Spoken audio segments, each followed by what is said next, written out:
This is it, the bike that for 30 years has been the definition of the naked motorcycle. But for 2026, Ducati has done the unthinkable. They've given the Monster a brand new heart. This is the 2026 Ducati Monster, the leanest little cheetah that you can get your hands on. But is it for everyone? Let's do work.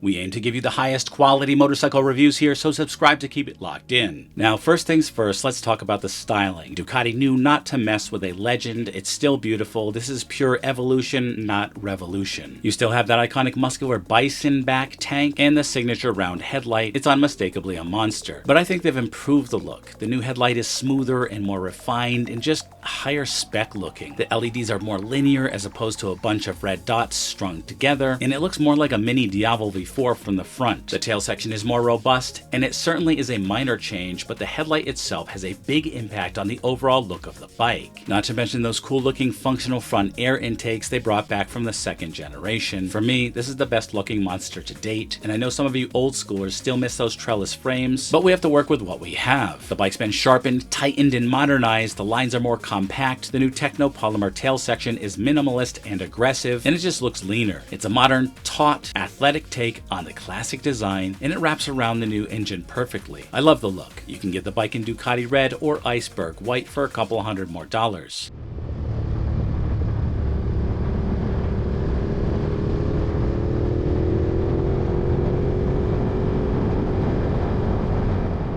In the USA, it seems like you can currently only get the Monster Plus version, which has that little windscreen and the rear seat cowl, both of which I think are a better design than on my Monster 950 Plus. Okay, so let's get to the biggest story, the engine. Ducati has ripped out the 937 Testastretta and dropped in a brand new 890cc V-twin engine. And yes, you heard me right, the displacement is smaller, but they somehow managed to keep the horsepower and torque almost the same. Now, before you jump into the comments, this smaller engine is not a downgrade. According to Ducati at least, this is a high-tech upgrade. The new engine is of course lighter in alignment with Ducati's recent strategy, but the real magic is that it now has intake variable timing, or IVT. What does that mean? It means the engine is a chameleon. It's designed to be perfectly smooth and manageable at low RPMs, but when you twist the throttle, it delivers a prompt, exciting rush of power. Ducati claims 111 horsepower, right on par with the old engine, but the torque is spread out everywhere. Over 80% of its 67 pound-feet of torque is on tap from just 4,000 RPM all the way to 10,000 RPM. This thing is going to be an absolute weapon pulling out of corners. And I see effortless wheelies in the future for those of you who are adventurous. But candidly, the IVT isn't even the most shocking part. This is. The new valve check interval is 28,000 miles, about 26,000 miles longer than I usually own a motorcycle. I am not kidding. Ducati just built a Monster with a 28,000 mile service interval. The cost of ownership, one of the biggest complaints about the brand, has just been completely rewritten. Let's talk tech. The engine isn't the only thing that's lighter. The diet continues for the whole bike. It still uses that Panigale-inspired aluminum monocoque frame, but with the new lightweight engine and subframe, the bike weighs in at just 386 pounds with an empty tank. That is incredibly light, and it should make this bike feel even more flickable and responsive. And of course, it has the full Ducati electronic suite. You get the 6-axis IMU, which means lean-sensitive cornering, ABS, traction control, and wheelie control. It's all run through this beautiful new 5-inch color TFT dash, which looks like a massive improvement. Add in the Brembo brakes and that standard up and down quick shifter, and this bike is actually a top spec machine at a relatively low price point. You can snag the red Monster Plus for $13,995 US and the white for $14,195 US, which is a pretty good steal considering the performance and style and culture of buying a Ducati. And if it performs even better than my Monster 950, this thing's going to be well worth the price. So my first take, this is a massive strategic move from Ducati. It's got a better and cheaper to maintain engine, it's lighter, smarter, and has a massively wider power band, all while solving the single biggest problem for Ducati owners, the cost of maintenance. This 2026 model takes the less is more Monster philosophy and adds a huge dose of high-tech usability. This is not just a new Monster, but it might be the best Monster ever. Now, I personally don't like the trend of going smaller and lighter.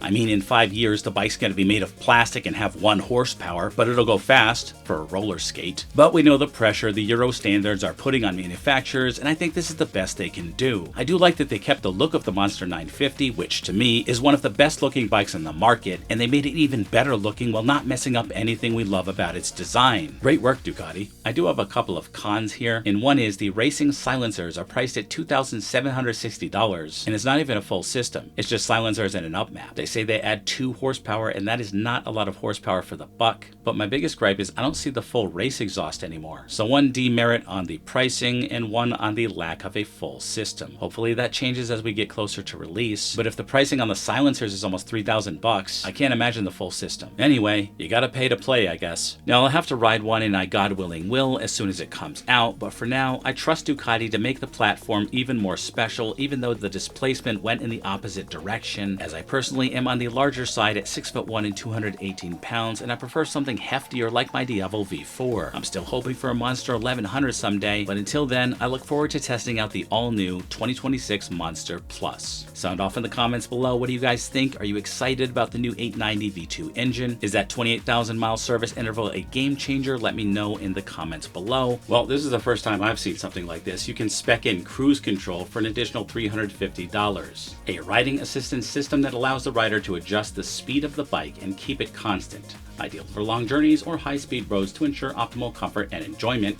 Yep, it's cruise control. It appears that there is also a speccable USB socket. Also, I think that should be included with the bike, but that's just me. So the bike can get quite expensive as you spec more and more of the options. Subscribe if you love bikes. Hit that thumbs up if you want to help the channel. And always remember the motto, bark less, wag more, and always be kinder than necessary. I'll see you in the next one.